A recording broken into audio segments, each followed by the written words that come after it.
तू मेरे जिगर का टुकड़ा है, तेरे लिए तो कलेजा भी हाजिर है। इस तरह के वाक्य अमूमन आप सुनते होंगे कोई किसी के लिए प्रेम में या उत्साह में बोलता है। फैटी लीवर करके एक बीमारी है जो एक एग्जाम्पल के तौर में आपको बताऊं तो 10 में 8 लोग ऐसे हैं जिनको फैटी लीवर की शिकायत है।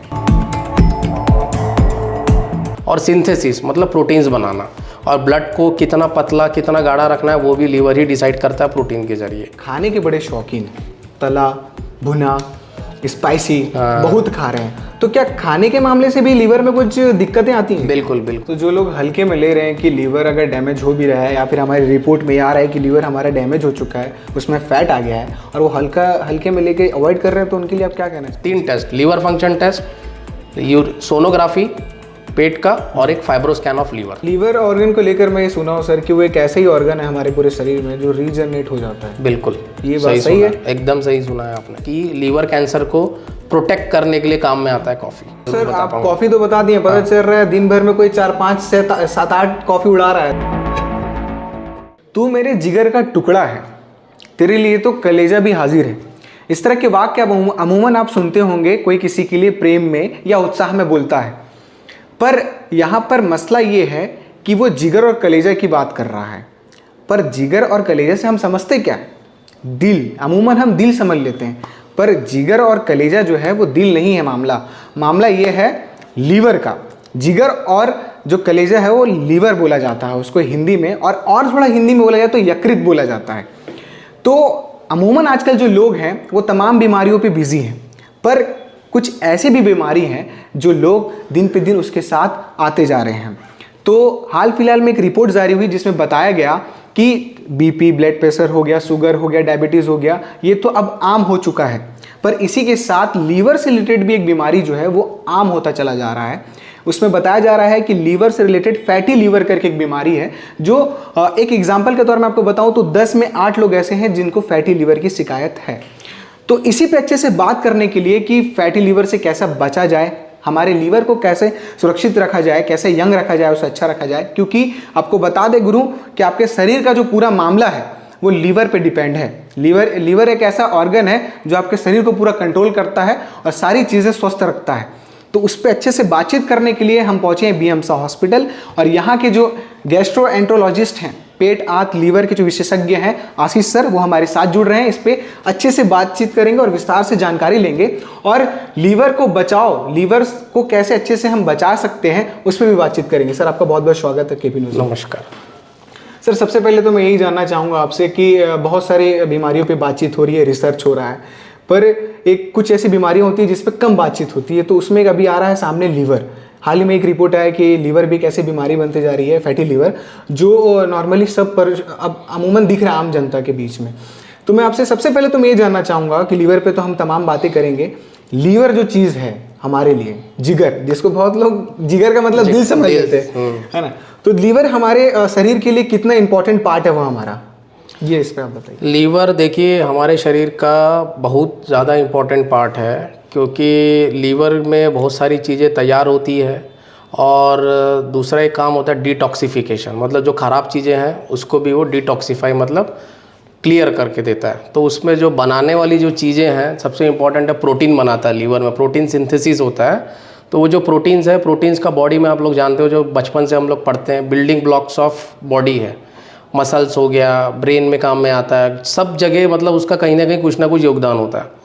तो प्रोटीन्स का, और दूसरा एक और चीज़ है इम्यूनोलॉजिकल जो फंक्शंस होता है, जो रोग प्रतिकार शक्ति होती है लड़ने के लिए, उसके लिए भी प्रोटीन्स चाहिए, लीवर वो भी बनाता है। डिटॉक्सिफिकेशन मतलब कि जो हम लोग खाना खाते हैं, जो खाना हमारा पेट में पच के छोटी आंत बड़ी आंत में जाता है, तो उसमें से अच्छी चीज़ें ख़राब चीज़ें सब रहती है, तो वहाँ से वो एब्जॉर्ब होकर लीवर के पास जाता है, और जो ख़राब चीज़ें रहती है लीवर उसको डिटॉक्सिफाई करके उसको क्लीन करता है। जैसे किडनी का भी एक फंक्शन होता है, वैसे लीवर का भी डिटॉक्सिफिकेशन और सिंथेसिस मतलब प्रोटीन्स बनाना, और ब्लड को कितना पतला कितना गाढ़ा रखना है वो भी लीवर ही डिसाइड करता है प्रोटीन के ज़रिए। तो लीवर बहुत ज़्यादा इंपॉर्टेंट पार्ट है हमारे बॉडी में, प्रोटीन को लेके और दूसरा डिटॉक्सिफिकेशन को लेके। जी। तो जो लोग हल्के में ले रहे हैं कि लीवर अगर डैमेज हो भी रहा है या फिर हमारी रिपोर्ट में ये आ रहा है कि लीवर हमारा डैमेज हो चुका है, उसमें फैट आ गया है और वो हल्के में लेके अवॉइड कर रहे हैं, तो उनके लिए आप क्या कहना चाहिए? नहीं, वो अगर हल्के में लेके अवॉइड कर रहे हैं तो बहुत गलत चीज़ है, क्योंकि उसके स्टेजेस होते हैं लीवर के स्टेजेस में, मतलब 3-4 स्टेजेस होते हैं। पहले अगर किसी को फैटी लीवर है, अगर वो, अब उसके कारण बहुत हैं फैटी लीवर के। एक तो जो होता है हमारा बॉडी में जो चर्बी होती है जिसको फैट बोलते हैं, अगर कोई मोटा है, पेट में चर्बी ज़्यादा जमा है, तो वही फैट थोड़े दिन के बाद में वहाँ से मोबिलाइज होके, मेन जो हमारी चर्बी होती है ना, स्किन के अंदर में जमा रहती है, स्किन के निचले वाले स्तर पे, तो वहाँ से थोड़े दिन के बाद में मोबिलाइज होके लीवर हमारा एकदम राइट साइड में रहता है, वहाँ पे जाके जमा होता है। तो वो क्या होता है, फैट जमा हो जाता है लीवर के सरफेस पे। तो लीवर को जो फंक्शन करना जो मैंने बताया, जब उसके ऊपर कोई चीज़ एक्स्ट्रा बर्डन हो रही है, आप अकेला काम कर रहे हो ठीक हो, आपको एक बर्डन दे दूंगा तो आप काम नहीं कर पाओगे, तो वैसे लीवर का है, फैट जमा है तो उसका फंक्शन डिरेंज हो जाएगा, फंक्शन नहीं कर पाएगा, प्रोटीन नहीं बना पाएगा, दूसरा हमारा डिटॉक्सिफिकेशन नहीं कर पाएगा। तो क्या होगा, स्टेज 1 हो गया फैटी लीवर के बाद में जाएगा, फैटी लीवर के साथ में ब्लड में हमारा लीवर फंक्शन डिरेंज होगा, उसको नॉन अल्कोहलिक स्टीटोहेपेटाइटिस नैश करके बोलते हैं।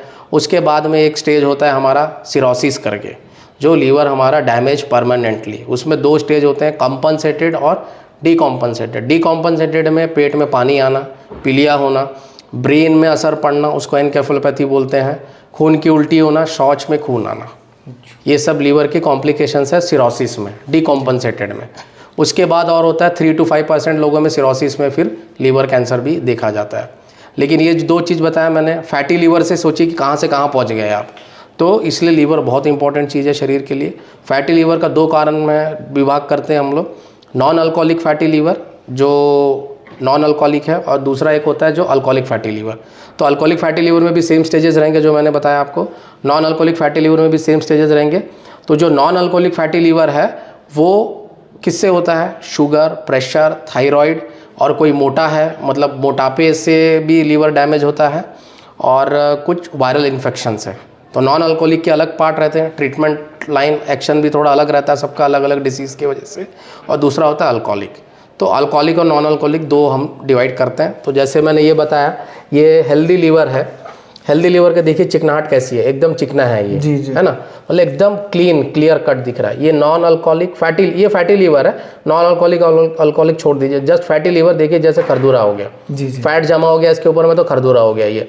इसके बाद की स्टेज है जो मैंने बताया आपको, स्टीटोहेपेटाइटिस, मतलब लीवर में सूजन के साथ में लीवर का फंक्शन कम हो जा रहा है। ये फैटी लीवर में फंक्शन नॉर्मल रहेगा, लेकिन धीरे से ये जो उसकी नेक्स्ट स्टेज है यही होगी आपकी, ठीक है। आप यहाँ से यहाँ 90% लोग फैटी लीवर में आ जाते हैं, 90 उसके बाद में जो है ये 90% के जो लोग हैं, 40 से 45% लोग इसमें जाएंगे। और जो लीवर हाई ग्रेड फाइब्रोसिस है, ये जो 40% है, इसमें 15 से 20% हाई ग्रेड फाइब्रोसिस में जाएंगे, और ये जो 20% है, ये 10 से 15% सिरोसिस में चले जाएंगे। और फिर वो बाकी की जो मैंने चीज़ें आपको बताई वो कैंसर का भी रूप ले सकता है। हाँ, अभी सिरोसिस के बाद का जो स्टेज है, इसमें जो 15 से 20% बताया, उसमें से 3 से 7% जो लोग रहेंगे उसमें लीवर कैंसर, जिसको हेपेटोसेलुलर कार्सिनोमा बोलते हैं, उसमें चले जाएंगे। हमारे जो लोग हैं वो आजकल खाने के बड़े शौकीन हैं, तला भुना स्पाइसी बहुत खा रहे हैं, तो क्या खाने के मामले से भी लीवर में कुछ दिक्कतें आती हैं? बिल्कुल बिल्कुल, जैसे मैंने बताया कि नॉन अल्कोहलिक फैटी लीवर, आप तली हुई चीज़ें खाओगे, तेल वाली चीज़ें ज़्यादा खाओगे, तो इससे क्या होगा, लिपिड प्रोफाइल जो डिसलिपिडीमिया बोलते हैं, कोलेस्ट्रॉल लेवल्स और ट्राइग्लिसराइड्स ये बढ़ेगा। इसका मतलब क्या, फैट जमा, आप जो ले रहे हो तली हुई चीज़ें, मैदे की चीज़ें, मसाला जो ज़्यादा खा रहे हो, ये सब में लिपिड्स रहता है, तो लिपिड जमा होगा तो फैट जमा होगा, फैट जमा होगा थोड़े दिन के बाद वो कहाँ मोबिलाइज होगा, लीवर के ऊपर में। फिर आप लीवर के स्टेजेस तो बता ही दिया मैंने, वैसे फिर एक एक करके आप आगे बढ़ोगे। तो जो भी आप बाहर अगर हेल्दी डाइट नहीं लोगे तो डायरेक्ट इफेक्ट आपको लीवर पे आएगा। लीवर एकदम सामने की तरफ है तो फैट जल्दी मोबिलाइज होता है लीवर की तरफ। आप कभी पैंक्रियाटिक फैटी मतलब फैटी पैंक्रियाज, फैट सब में होता है, हार्ट में भी जमा होता है फैट, लेकिन जनरली हम लीवर पे फर्स्ट इसलिए देखते हैं क्योंकि एकदम लीवर यहाँ से लगा हुआ है, पहले वहाँ पे जाके जमा हो जाता है वो। सर क्या कोई ऐसी जांच है कि हम जिससे पता कर पाए कि हमारे लीवर में कोई दिक्कत तो नहीं है, क्या उसमें फैट तो जमा नहीं हो रहा, तो क्या हम ऐसे कोई जांच है जो करवा सकते हैं? बिल्कुल बिल्कुल करवा सकते हैं। सबसे पहले लीवर ब्लड टेस्ट में मैं एक ही बोलूँगा ब्लड टेस्ट करने के लिए, लीवर फंक्शन टेस्ट, उसमें अलग अलग पैरामीटर्स रहते हैं। एक तो उससे हम लोग पता कर सकते हैं फंक्शन प्रॉपरली कर रहा है कि नहीं कर रहा है लीवर, एक वो हो गया। एक सोनोग्राफी जो कि नॉन इन्वेजिव है, मतलब कुछ नहीं होगा उसमें, सिर्फ एक आपको सोनोग्राफी करानी है पेट की, उसमें फैटी लीवर पता चल जाएगा। उससे एक और एडवांस चीज़ आई है जो हमारे यहाँ पे आती है मशीन, मंथ में एक बार आती है, उसको फाइब्रोस्कैन बोलते हैं। वो सिर्फ लीवर का हार्डनेस, उसका मतलब ये होता है जब ये हेल्दी लीवर रहता है तो एकदम सॉफ्ट रहता है, जैसे जैसे फैट जमा होते जाएगा और जैसे जैसे ये आगे बढ़ते जाएगा लीवर हार्ड होते जाएगा। तो फाइब्रोस्कैन से हम लोग जो है फाइब्रोसिस मतलब कड़क होना, हार्ड होना, तो उससे हम लोग लेवल गिनते हैं, जितना ज़्यादा स्कोर रहेगा मतलब उतना ज़्यादा फाइब्रोसिस है। अच्छा, fibroscan 3 test, liver function test, sonography पेट का, और एक फाइब्रोस्कैन ऑफ लीवर। तो इससे जब आदमी को पता चल जाएगा कि मेरा लीवर कितना कैसा है, हार्ड है, सॉफ्ट है, क्या हाई ग्रेड फाइब्रोसिस में तो नहीं है। अगर कोई फैटी लीवर आ जाता है किसी के रिपोर्ट में, तो उसको किन किन बातों का ध्यान रखना चाहिए सर? अगर अर्ली स्टेजेस है, लीवर फंक्शन टेस्ट अगर नॉर्मल है, फाइब्रोस्कैन अगर नॉर्मल है, विद इन नॉर्मल लिमिट है, सिर्फ सोनोग्राफी में ग्रेड 1 फैटी लीवर अगर आया है, तो आप एक तो फाइब्रोस्कैन और एक लीवर फंक्शन टेस्ट कर लीजिएगा, क्योंकि सोनोग्राफी बहुत ज़्यादा सेंसिटिव नहीं रहता है हार्डनेस बताने के लिए। तो आपको ब्लड टेस्ट और एक फाइब्रोस्कैन कर लेना सही जांच है, ठीक है। और इसमें कुछ मिलता है तो ट्रीटमेंट करना पड़ेगा। और जो आप परहेज़ बोल रहे हो उसमें ना हो करके, तो आपको जैसे आपने बताया हेल्दी डाइट लेना है। हेल्दी डाइट में आपको ग्रीन लीफी वेजिटेबल्स लेनी है, फ्रूट्स लो ज़्यादा से ज़्यादा, ताकि आप खाना कम कर सको, कार्बोहाइड्रेट्स कम कर सको, फैट्स कम कर सको। प्रोटीन्स कम नहीं करना है, खाने की मात्रा में कार्बोहाइड्रेट और थोड़ा फैट कम करो, आप प्रोटीन्स हाई रखो अपने इसमें, फ्रूट्स हाई रखो और ग्रीन लीफी वेजिटेबल्स ज़्यादा रखो। और दूसरी एक और चीज़, लीवर कॉफ़ी पीजिए लेकिन विदाउट शुगर। अच्छा, कॉफ़ी लीवर के लिए अच्छा रहता है। कैंसर देखा गया, कुछ स्टडीज़ है कि लीवर कैंसर को प्रोटेक्ट करने के लिए काम में आता है कॉफ़ी। हाँ सर, इसमें ग्रीन टी का भी जिक्र हुआ है कहीं कहीं कि ग्रीन टी भी पीना ठीक रहता है। ग्रीन टी एक्चुअली देखिए स्टडीज़ में लीवर के लिए ग्रीन टी के बारे में कुछ भी कमेंट नहीं किया है। अच्छा, उसके बारे में बताया नहीं, तो मैं आपको एकदम साइंटिफिकली कोई एविडेंस के साथ नहीं बता पाऊंगा। कॉफ़ी के लिए एविडेंस है हमारे पास में, तो उसके लिए मैं आपको तो सर आप कॉफ़ी तो बता दिए, पता चल रहा है दिन भर में कोई 4, 5 से 7, 8 कॉफ़ी उड़ा रहा है। तो नहीं, ऐसा नहीं है। उसमें कॉफ़ी में आपको 2 टाइम्स मॉर्निंग और इवनिंग में 2 टाइम्स आप मैक्सिमम ले सकते हो कॉफ़ी, लेकिन without sugar. Black coffee, black coffee देखा गया है कि आपके लीवर के लिए अच्छा है। लहसुन भी अच्छा रहता है, लहसुन भी खा सकते हो आप अच्छा मात्रा में। जी सर, जैसे कुछ ऐसा हमारे बॉडी में सिम्टम्स हैं क्या जिससे हम पता कर सकें कि हमारे लीवर में दिक्कत आ रही है करके? हाँ, ऐसा होता है क्या? हाँ, ऐसा भी है। जैसे लीवर में आपको प्रॉब्लम आ रही है तो क्या होगा, एक तो आपको एपेटाइट, जो भूख है, थोड़ी कम होगी, थकान लगेगी आपको, थोड़ा सा भी काम करोगे थकान लगेगी, आपका एनर्जी लेवल्स कम हो जाएगा, ठीक है। और बाकी और भी बहुत सारे मतलब साइंस रहते हैं उसके, जैसे कहीं काला दाग पड़ जाएगा आपका, है ना, गर्दन के पास में। शुगर वाले पेशेंट्स में रहता है, जैसे मैंने आपको बोला, शुगर, ब्लड प्रेशर, थायराइड की वजह से भी लीवर पे अफेक्ट आता है। तो काले कहीं दाग है गर्दन के पास में, है ना, या कहीं यहाँ कहीं काला दाग है आपको, उसको अकैंथोसिस नाइग्रिकन्स बोलते हैं। वो भी एक हमारे लिए रहता है कि फैटी लीवर का एक साइन होता है वो, ठीक है। और बाकी मैंने आपको बताया थकान, भूख कम लगना, ये सब प्राइमरी सिम्टम्स हैं इसके। जी सर, जो धूम्रपान के शौकीन हैं और जो शराब वगैरह भी सेवन करते हैं, उनके लिए क्या कहना चाहेंगे? क्या वो सब भी करने से लीवर में इफेक्ट पड़ता है? बिल्कुल। देखिए अल्कोहल तो जो है, जो शराब का सेवन करते हैं, वो तो डायरेक्टली लीवर को टॉक्सिसिटी करता है, क्योंकि शराब पेट में जाने के बाद पेट से एब्जॉर्ब होके लीवर पे ही डिटॉक्सिफिकेशन के लिए जाती है, ठीक है। तो लीवर कितने दिन तक उसको डिटॉक्सिफाई करेगा, उसके सेल्स भी उसको डिटॉक्सिफाई करते करते डाई मतलब मरते जाते हैं, इसलिए फिर सिरोसिस की तरफ जाते हैं। तो और स्मोकिंग का एडिटिव इफेक्ट है उसके ऊपर। स्मोकिंग डायरेक्टली जाके लीवर को डैमेज नहीं करता है, लेकिन उसका एडिटिव इफेक्ट है, उसके ऊपर एक प्रभाव डालता है लीवर के ऊपर। कोई अभी जिसका लीवर बहुत अच्छा है सर, तो उनको किन किन बातों का ध्यान रखना चाहिए कि मैं उस फैटी लीवर की स्टेज में ना जाऊं और तमाम जो स्टेजेस हैं उस तक ना पहुंचूं? तो जिसका अभी हेल्दी लीवर है उसको हेल्दी लाइफस्टाइल सबसे इंपॉर्टेंट। आप जैसे रह रहे हो, एक्सरसाइज करो आप, ठीक है, वेट को गेन मत करो, पेट पे फैट जमा मत होने दो आप, ठीक है, हाई प्रोटीन रखो, लो कार्बोहाइड्रेट, लो फैट डाइट रखो आप, और ग्रीन लीफी वेजिटेबल्स हो गया, है ना, ये सब चीज़ों का थोड़ा ध्यान रखना है अपने को। बस वेट मत बढ़े आपका ज़्यादा। लीवर ऑर्गन को लेकर मैं ये सुना हूँ सर कि वो एक ऐसा ही ऑर्गन है हमारे पूरे शरीर में जो रीजनरेट हो जाता है। बिल्कुल, ये बात सही है? एकदम सही सुना है आपने। तो सोचिए, जब ये जो सिरोसिस मैंने बताया, ये जब 80 से 90% डैमेज होता है तब आपको सिरोसिस के सिम्टम्स नज़र आते हैं। जी। तो सोचिए कि उसकी कैपेसिटी कितनी ज़्यादा। बाकी ऑर्गन्स तो कहता 30, 40, 50% भी डैमेज हो गया ना, रिकवरी नहीं हो सकती। जैसे हमारा पैंक्रियाज है, अगर 10% भी कहीं नेक्रोसिस या डैमेज हो गया तो वो रिकवरी नहीं कर सकता, वो डैमेज ही रहेगा उतना पार्ट, उसका बाकी पार्ट उसका फंक्शन करते रहेंगे। तो हम लेकिन लीवर में जो डैमेज होता है, सपोज 10%, जैसे 100 सेल्स है उसके अंदर में 10 सेल मर गए तो 72 घंटे के बाद वो रीजनरेट कर जाता है, क्योंकि उसकी बाकी की 90 सेल्स नॉर्मल है, तो वो दूसरे 10 सेल को भी मदद करता है। लेकिन अगर 90 सेल्स मर गए तब रीजनरेट नहीं कर पाएगा। हाँ, जैसे मैंने एक जगह पढ़ा कि अगर आप अपने लीवर में से आधा लीवर भी मतलब देते हैं तो रीजनरेट कर जाता है लीवर, लेकिन उसका हेल्दी लीवर होगा। अच्छा, हेल्दी लीवर। सिरोटिक लीवर या फैटी लीवर वाले को लीवर ट्रांसप्लांट के लिए हम लोग नहीं लेते।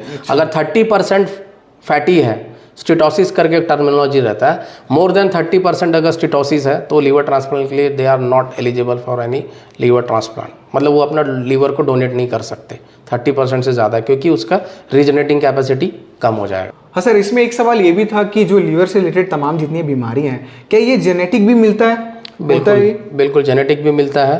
ऐसे मतलब एक तो जेनेटिक भी है और हेरिडिटरी है, दोनों अलग अलग है। जो मम्मी पापा से आ रहा है उसको हम लोग सही बोल रहे हैं, जेनेटिक भी बोलते हैं, हेरिडिटरी भी बोलते हैं।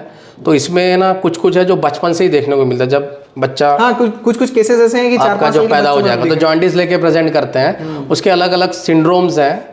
वो मतलब ड्यूबिन जॉनसन सिंड्रोम है, क्रिगलर नजार सिंड्रोम है, वो मेनली पीडियाट्रिक्स के अंदर में बच्चों में एडमिट होके वहीं डायग्नोसिस वहीं पता चल जाता है। लेकिन वो भी है, जेनेटिक भी है, हेरिडिटरी कॉजेज़ भी हैं लीवर डिसीजेस के अपने। ठीक है सर, एज आप तो लीवर के विशेषज्ञ हैं, तमाम सारी चीज़ें देखते हैं, तो सर आप क्या क्या ट्रीटमेंट प्रोवाइड कराते हैं? देखिए, हमारे यहाँ लीवर से रिलेटेड सभी सुविधाएं उपलब्ध है एक्सेप्ट लीवर ट्रांसप्लांटेशन, जो हमारे यहाँ अवेलेबल नहीं है। अच्छा। बाकी जितनी भी चीज़ें, फैटी लीवर का ट्रीटमेंट भी करते हैं हम लोग, जॉन्डिस जिसको हेपेटाइटिस बोलते हैं उसका भी ट्रीटमेंट करते हैं, जो सिरोसिस का है उसका भी ट्रीटमेंट करते हैं, जिसको किसी को खून की उल्टी हो गई लीवर ख़राब होने की वजह से, उसका हम लोग बैंडिंग यहाँ पे अवेलेबल है, एंडोस्कोपी के द्वारा करते हैं। कभी खून मतलब शौच के रास्ते से ब्लीडिंग हो रहा है सिरोसिस की वजह से, उसको भी ट्रीट करते हैं।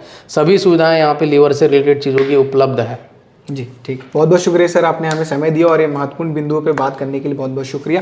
तो आपने देखा कि लीवर जो है भाई हमारे शरीर का सबसे महत्वपूर्ण अंग है, क्योंकि वही सारी चीज़ों को कंट्रोल कर रहा है, और हम जो दिखते हैं ताकतवर हैं, हम जो खा रहे हैं, हम जो शरीर में लग रहा है, वो लीवर की ही बदौलत हो रहा है। और कई जगह पे तो ऐसा भी है कि कई लेखों में ऐसा लिखा है कि लीवर ही ऐसा ऑर्गन है जिसकी पूजा भी होती थी पहले। और कई ऐसे देश हैं जिसे शादी से पहले प्रस्ताव में ये पूछा जाता है कि आपका लीवर ठीक तो है, तभी हम आपकी लड़की मतलब हम हमारी जो लड़की आपको देंगे, या फिर हम अपने लड़के से आपकी लड़की से शादी कराएंगे। तो तमाम सारी चीज़ें हैं, तो अपने लीवर का ध्यान रखिए और अपने जो जीवन है, अपने दिन भर का जो दिनचर्या है उसमें अपने आप को स्वस्थ रखिए, अच्छा खाइए, तेल तला हुआ तेज स्पाइसी सब सारी चीज़ों से बचिए और अपने आप को स्वस्थ रखिए, और एक्सरसाइज ज़रूर करें। व्यायाम जो है अपनी ज़िंदगी में जोड़ लीजिए, और अपने डेली रूटीन में थोड़ा सा योगा समय निकाल के सुबह सुबह कर लीजिए, तो आपका जो जीवन है वो बहुत ही अच्छे से बीतेगा, आने वाला जो जीवन है। बाकी के अपडेट्स के लिए देखते रहिए केपी न्यूज़। शुक्रिया।